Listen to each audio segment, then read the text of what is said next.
think the hospitality industry and having experience in hospitality is a superpower in today's world, because that's where everything is going to. It's this experience economy, and it's how do you take things that have traditionally been considered commodities and turn them into experiences.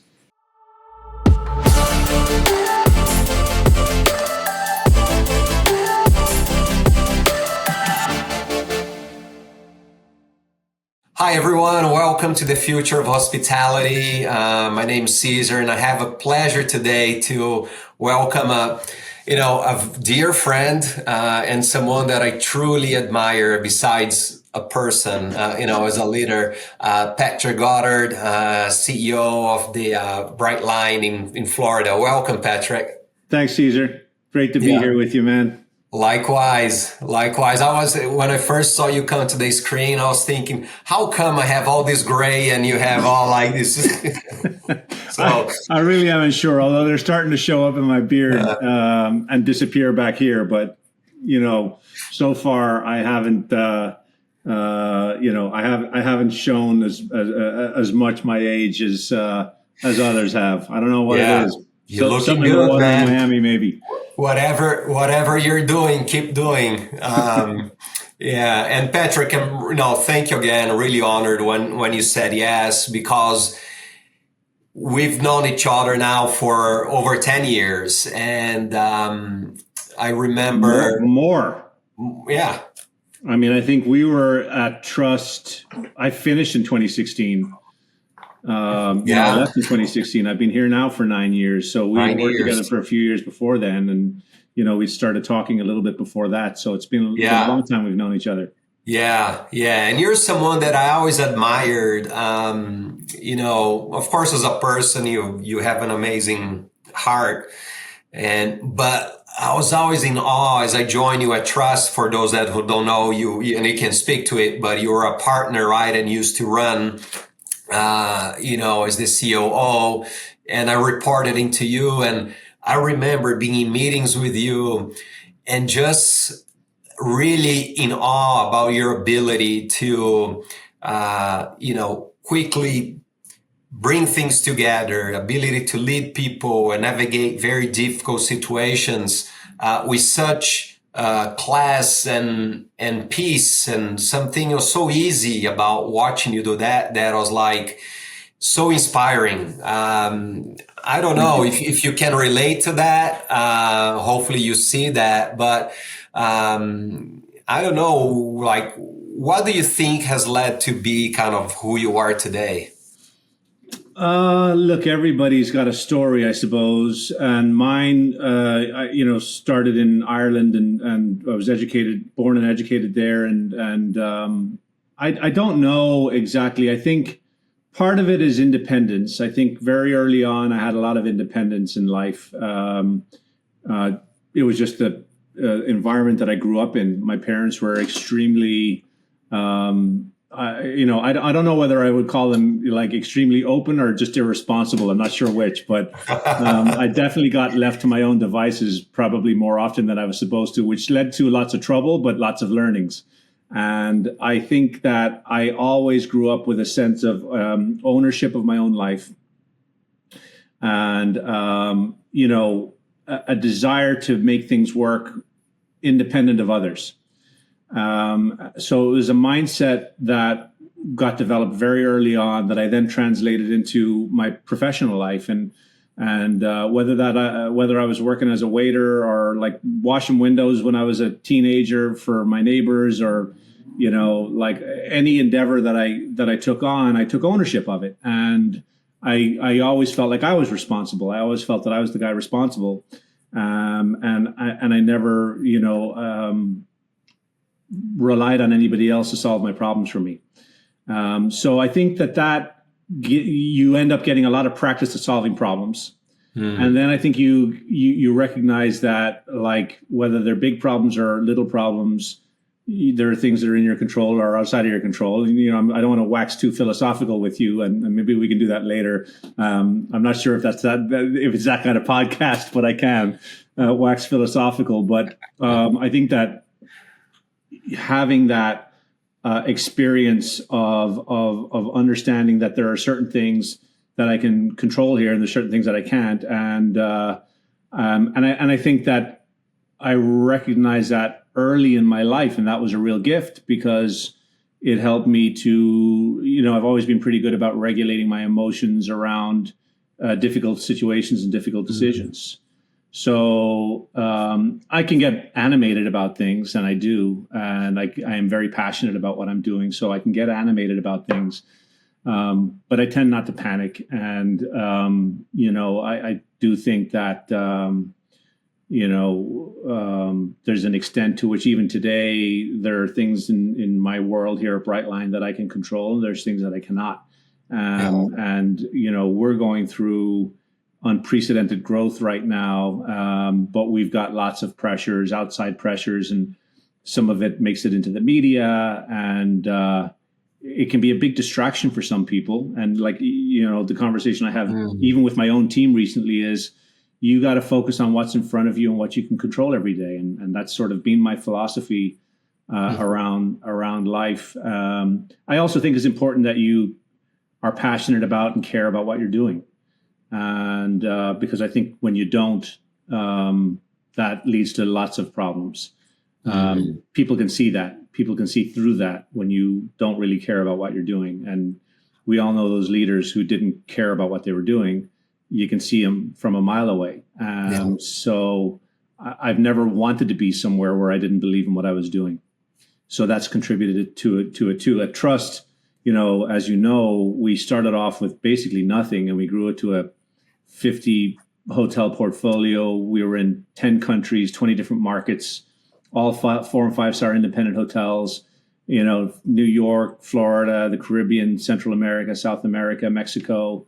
And that was my dream job. Like when I was a teenager coming up in hotel school, thinking about going to hotel school, went to hotel school, my dream was to fly around and build hotels. And I got to do that for, almost 10 years. And so it was my dream job. So whatever the issue was that we were dealing with, like that's the journey. That's the fun part. Like the end is cool, and the accolades and awards and the recognition, that's all cool. But the fun was sitting with you and the rest of the team and figuring this stuff out and making it work, for the like whatever, the 70-room resort in the Bahamas, or the, 30-room resort in Cartagena, or wherever we were doing stuff. Like, and it was very unique because we had all these different markets we were in, and we had different challenges to solve, and different labor practices, and different qualities of people. I remember in Honduras when we did that project, literally running classes on how, like, teaching people how to, like, basic grooming, and so those were all unique challenges that we got faced with in that company. That, like, that was the fun part. That's when I was in maximum flow, and I'm working with all of you and with our owners and our teams on the ground to make things happen. So that's all fun to me. Yeah. It shows. I have very fond memories as well, to your point. We had a small but mighty team that we went and did a lot, and I learned so much in that journey. It was a lot. We said scrappy but not crappy. Yeah, there you go. Scrappy but not crap. Yeah, I'll use that one. And then, as we were talking earlier, okay, so congrats on 9 years there. That's amazing. And I can't imagine the journey, because I think for a couple of things, right? I think one, would love to hear how was transitioning from, the hotel side to delivering hospitality and leading a train development, right? At the time, you're developing that with your team there, and really from scratch. That, I don't know how long ago was the last time anyone has done that in the US, right? Amtrak. I don't know how long ago, but you're basically, a maverick kind of doing that. then how do you bring hospitality? Because I experience Brightline, and you and your team do an amazing job.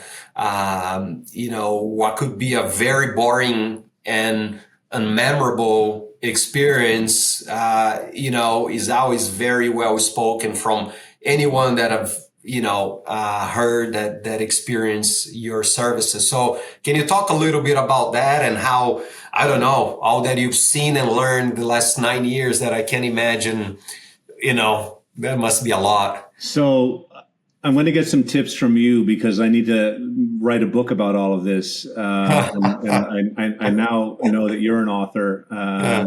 So I'm going to talk to you and our other friend, Steve Turk. I'm going to get some guidance on how to write my book. Yeah. But there was a lot, and it was an incredibly enriching experience. And I don't think that there has been any challenge that I have had up until that point that was as intellectually diverse as what I've had to do for the last 9 years.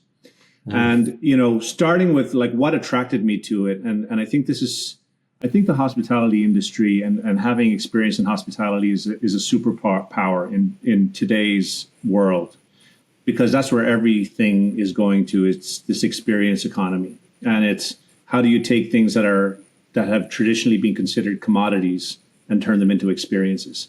And you could apply it to student housing, you could apply it to healthcare, you can apply it to basically anything. Even in retail, where people are selling literal commodities, they're trying to turn those retail centers into experiences. There's a reason for that, because that's what people gravitate towards. It's about how you make people feel. So when I got the call about Brightline, it was actually crazy because, as you know, I hadn't worked for anybody for about a decade. I actually didn't even have a resume. So when I got a call from a recruiter, by the way, it was total serendipity for a million reasons. So somebody was like looking out for me because I was in the process of exiting trust, and there was a negotiation that was underway at that time about kind of where I was going to end up and how I was going to be treated. And as all of that was happening, I get a phone call from a recruiter. And I'm telling you, nobody had called me in 10 years. Nobody had called me for a job. I don't know whether I just seemed like I was really happy, or people just, I don't know. But it's kind of strange when you're in some of these certain roles. People don't think to approach you. They just don't think you're available. And maybe I'd kind of given off those signals when people had kind of mentioned things casual to me. But anyway, I digress. The point is, I hadn't heard from anybody in a long time, and I didn't even have a resume. And they called me and they're like, hey, we've got this thing that we're doing. And I remember talking to my wife, and my wife is a very, how can I describe her? She has feelings about things, let's just say. I'm not going to say she's a witch, but you know what I'm saying. And she's like, I have a good feeling about this for you. And when she says that, I listen. So I put together my resume, and I really intended just to interview to have leverage in my negotiations. And then I got offered the job. And I went back and tried to use my leverage, and it didn't work. So I ended up taking the job. And I actually initially thought it was going to be a soft landing until I figured out my next hotel thing. I'm like, okay, whatever. I'll do this for a while until I figure out my next hotel thing. And little by little, I got more, like I went further down the rabbit hole. But what was it? What made this exciting and compelling for me was this opportunity to take the commodity of transportation and turn it into an experience. It was an opportunity to leverage my 15, 20 years of hospitality experience and translate it into a train. And you're right. Nobody has done a private intercity passenger rail system in America for over 125 years. Henry Flagler was the last guy to do it. So it doesn't exist. The only other intercity passenger rail operator in the United States is Amtrak. So this is the first of its kind ever in over 125 years. So this, and it's a big project. It's a high profile project. It's a $6 billion investment in the state of Florida, which, by the way, is going to feel really, really cheap when I tell you how much it's going to cost to build Brightline West between LA and Vegas and other projects. $6 billion feels like a bargain, but at that time it was like massive. It's massive. It's a massive investment, and you're talking about a system that runs 235 miles between Miami and Orlando with 5 train stations in South Florida. And, manufacturing 10 trains and designing and building the stations. And here in Miami, we built, if anyone's ever been to Miami Central, where our station is in Miami, we built 1 million square feet of real estate here, 850 apartments, 300,000 feet of office, 130,000 feet of retail. And we integrated the whole facility with all of the transit systems in South Florida. So Metro Mover, Metro Rail, Tri-Rail all come into this station with Brightline. So it was a massive undertaking. But the opportunity to do what I had done in hospitality and translate it to Brightline was what excited me about this the most. And I had always in the back of my mind, all right, I've fulfilled this dream of flying around the world and building hotels. And maybe it needs to be over for me, even though I didn't feel like it, it was time. And maybe that's the way it always happens. You never quite feel like you're done. You never quite feel like you're ready to move to the next thing. But then the next thing presents itself. And you have to make a decision. You have to make the leap. So I made the leap. I kind of was pushed, but, I made the leap. And once I really embraced it and I said, well, wow, this is an opportunity to take all of that experience and translate it into Brightline and build a transportation system where architecture is important, interior design is important, customer service is important, the digital experience, which is a massive learning curve for me, was important. And customer service, food and beverage, quality of food and beverage, all of those things that I had done before. How do I translate that into a train station, into a train system? And that's what we did.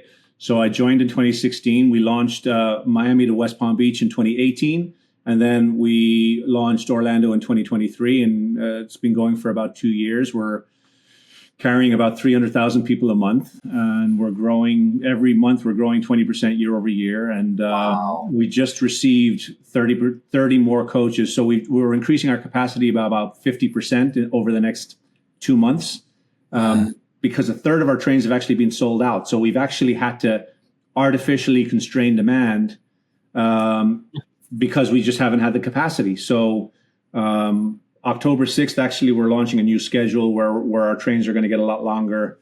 And that's a massive unlock for us and really what pushes us from sort of, from where we have been for the last year. It's going to accelerate that growth in a really meaningful way, which we're all, of course, very excited about seeing happen. Yeah. Wow. That is interesting. I mean, I knew about the demand, and it's interesting. What have you seen from, because in the US, you come from Europe where a train is super basic and how most people commute is so natural. But in the US, it's all about cars, right? We got to drive everywhere. So have you seen a shift on, attracting loyal kind of riders? How was that? Was that a hard sell, or, speak to that a little bit? At the start, it definitely was. I mean, you were literally like prying their white knuckled hands off the steering wheel and dragging them into the station for the first time. So it took some time, definitely. This is a very car-centric culture in the US in general, but particularly in Florida. In Miami, like anywhere to anywhere, it takes 45 minutes. In Central Florida, nothing is close by either. So these are markets where everyone is dependent on a car. So trying to get that modal shift has definitely been a challenge. But in spite of that, we have, since we launched Orlando, and I'm just going to we talk about our business in terms of the short haul and the long haul. Short haul is Miami to West Palm and anything in between. Long haul is anything that goes up to Orlando or comes from Orlando down to South Florida. And it's really all about, like, 80% of the revenue is long haul. So that's what we focus on for the most part. Although short haul is a great incubator for long haul passengers, it's really about the revenue is all in the long haul tickets, because, a ticket from Fort Lauderdale to Miami is like $20 to $30. A ticket from Miami to Orlando is like $80 to $120. So obviously a big difference there. So if you're going to sell a seat, you would prefer somebody going to Orlando than going to Fort Lauderdale or going to Aventura or something, right? So where we are today is we basically have this very, and again, with our capacity constraints, we've consistently brought 50 to 70,000 new customers into the system every single month since we launched. Wow. And those were hard won. And, you know, our marketing plan and budget has evolved over time. But as you can imagine, at the beginning, it was all about creating awareness. And you had lots of billboards and TV and like very kind of broad marketing efforts to get people aware that we existed. But then you've got to transition them from that to like actually getting on the train for the first time. And that was hard. And we did that through, you know, I mean, we hit everybody. So we had a combination of direct sales, we, you know, performance marketing, sweepstakes, social, competitions, community events, you name it. We've done everything you could imagine to try and, you know, convert people from, yes, I know there's a train that exists, to I'm going to try it for the first time. And you have to help them overcome all these hurdles on like, how do I get to the station? And how do I get from the station to my final destination? And is there going to be a train to bring me back from where I'm going to? And can I afford it? And how much is parking? And, you know, what's the seat like? And is there Wi-Fi? And can I get food? And, you know, so there's a lot of hurdles to overcome. So trying to figure out how to fashion your marketing and communications in a way that's going to resonate with your target customer is hard, because there's a million use cases for using the train. It's just about getting that use case in front of that person so they go, oh, all right, now I know why this might work for me. You know, I'm a student at UCF. I'm a business traveler, and this is going to help me be more productive. And a lot of people at the outset focused on travel time, you know, travel time and cost. And they're like, okay, is it going to cost me more money than driving? And is it going to save me any time? So that was hard to overcome, because the travel time between Miami and Orlando on our train is about 3 hours. Most Miami and Orlando people think they can drive from Miami to Orlando in 3 hours. Now, you can do that if it's 3 a.m. and you're driving at 90 miles an hour, but you can't do that normally. It's more like 4 to 6 hours, depending on how many times you stop and how bad traffic and weather is. But in people's brains, they were like, well, that's not much of a time savings. And then I still got to figure out how to get to my destination. But over time, once you got them on for the first time, they were like, oh, this is great. Like, I can be productive. I can have a cocktail. I can walk to the bathroom. My kids are occupied and they can do stuff, and we're not all piled into a car together. I don't have to stop to pee. You know, I can watch a Netflix movie. I can catch up on my whatever series. There's Wi-Fi, there's chargers, there's food and beverage on board. And then I think, you know, for people getting to the station in Orlando, they started to understand that there was a very well-established transportation network from the Orlando airport to Disney, Universal, SeaWorld, iDrive, et cetera. So, you know, once they did it for the first time, they were sold. Yeah. And, you know, we're very proud of our trains run about 95% on time, which is unheard of in the rail industry. Like, you talk to any international operator, no one's running at, you know, above 90%. A. B, we've got our net promoter score is about 75, which is on par with like Ritz-Carlton and Four Seasons. Everybody loves the product. They love the product. They're only mad if they, you know, whatever, they got delayed or, you know, whatever. But for the most part, you know, people love the product and they love the experience. And that's what we doubled down on. And they were very smart, you know, like to think about it through that lens and to recognize that it wasn't going to be enough to just provide the commodity of transportation. You had to build an experience around it in order to overcome the difference between train travel and car travel. It had to be better. It had to be a better experience than being in your car. And that's what we've focused on trying to deliver here. And I think we've done a fairly good job of it. You know, we got 2 classes of service, Smart and Premium. So, you know, like, again, I talk to our guests all the time, and we're constantly soliciting feedback from them and editing and refining the offerings and the service. But I think we've got a really, really good product. And, you know, about half of our ridership are still new people, but half of our ridership is repeat. Wow. So that used to be like more like 70% new, 30% repeat.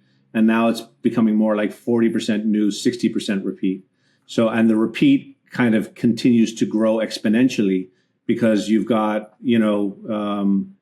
again, the more people you bring into the database, the more they repeat, there's exponential growth there in those total numbers. So repeat's starting to very quickly outpace new. New's very steady, repeats like going up and to the right.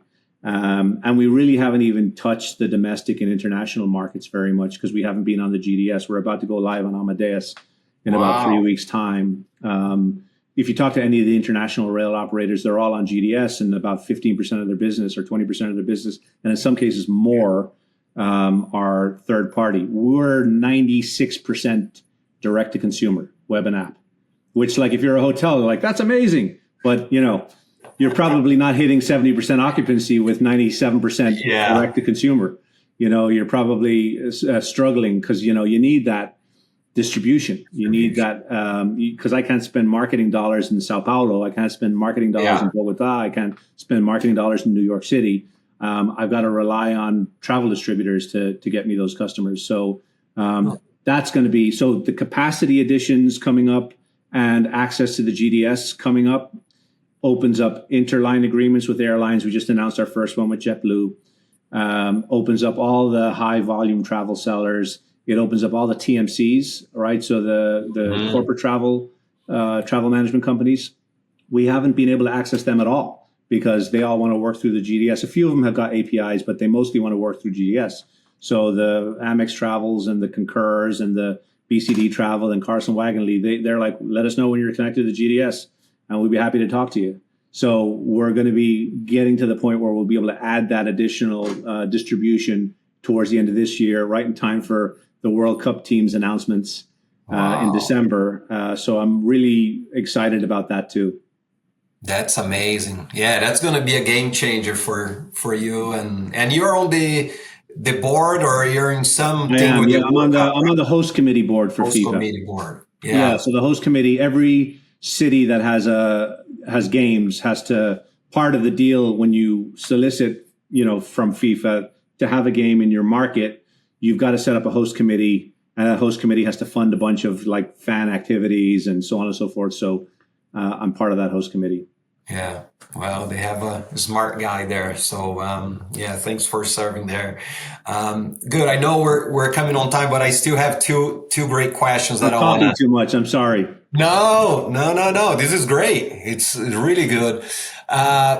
Two questions. First one, leading you, as you described your journey, you had very different positions, and amazing successful run on different industries.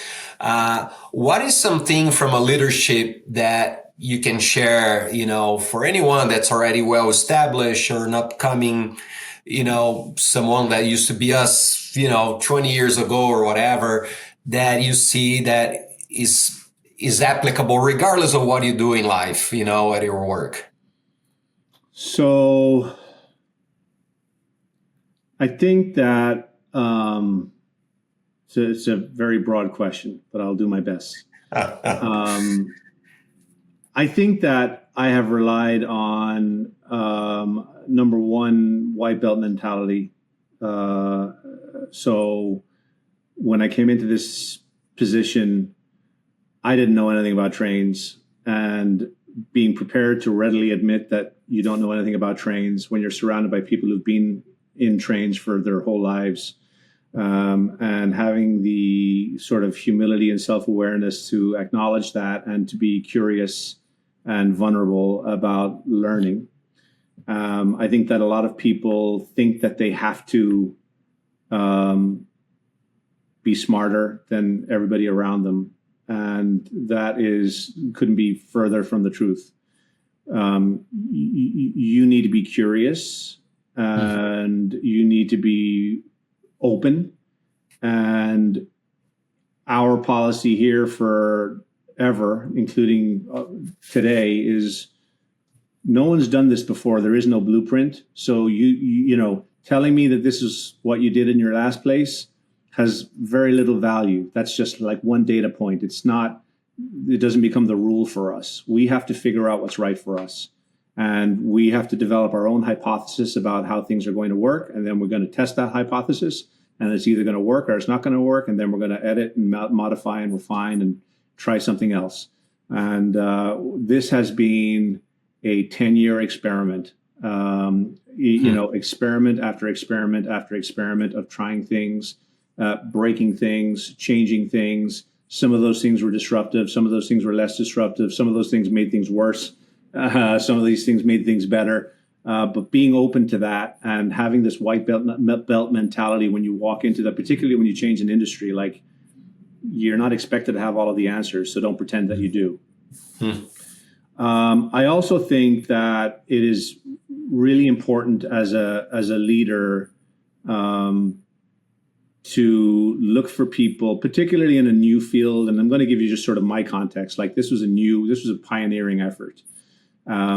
So you evolve rapidly and you change things a lot. And you're not going to make it through that unless you have surrounded yourself with people who score high on resilience and adaptability. So the two qualities that I would look for in terms of people to surround myself with are people who have got a high degree of resilience and adaptability. And that's what I'm looking for when I'm interviewing folks here at Brightline. And just generally trust too. We evolved and changed all the time. We were growing rapidly.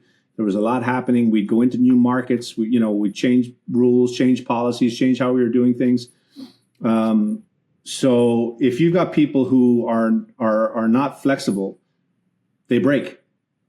It's really that simple. So I think looking for people to surround yourself. And then finally, I think it's really important to understand what your own values are. And I think everybody should spend some time understanding, their own identity and what they value and what's important to them. And then when you are searching for your next opportunity, making sure that your values and their values align. And that's not just about the company's values, but it's also whoever your leader is going to be. Because if you're not aligned in terms of values, at some point that's going to break. And because you're either going to feel uncomfortable because you're being asked to do things that don't align with your values, or vice versa, you're going to be asked to, so I think too few people in leadership positions, they're climbing the corporate ladder, they're hustling and working hard and trying to make it, and for all the right reasons usually, right? They want to be able to be independent, they want to make money, they want to advance themselves, they want to improve their lifestyle, they want to help build a legacy for themselves and sustain their families and so on. But you can't lose sight of your values when you're doing that, because that's how you get lost. And that's how you become trapped too, by the way. You get trapped in a shitty job for the money. You then build a lifestyle around the money as opposed to a lifestyle around your values. And then you can't get out of it. You've now trapped yourself in this lifestyle for the money, and you've built your life around the money and not around your values. And I think that is a recipe for disaster. And I've seen it many, many times where I talk to peers and they are so far gone that there's no turning back. And that's what leads to people being dissatisfied, disgruntled, having marital problems, on and on and on. It creates a lot of problems. So I think spending the time, whether you do it on yourself with the help of some books or whatever, or you work with a therapist, or you work with a friend, figuring out who am I, what do I care about, what's important to me, what are the values that I have for myself, and how do I make sure that those align with the work that I'm doing? Because if they don't, it is a recipe for disaster. Wow. That's golden right there. Big one. I'm sure everyone's going to take notice. It's so true. I wrote it down here for myself. It's that was powerful, beauty of life around your values. And I had a lot of these self-discovered this journey you're describing, right? Through my sobriety journey, because to your point, because I was suppressing so much and I was not, kind of being true to myself, to my values. And to your point, it spirals out of control and can be quickly. And it is hard, right? It is hard to get out of that. So amazing share. Thank you.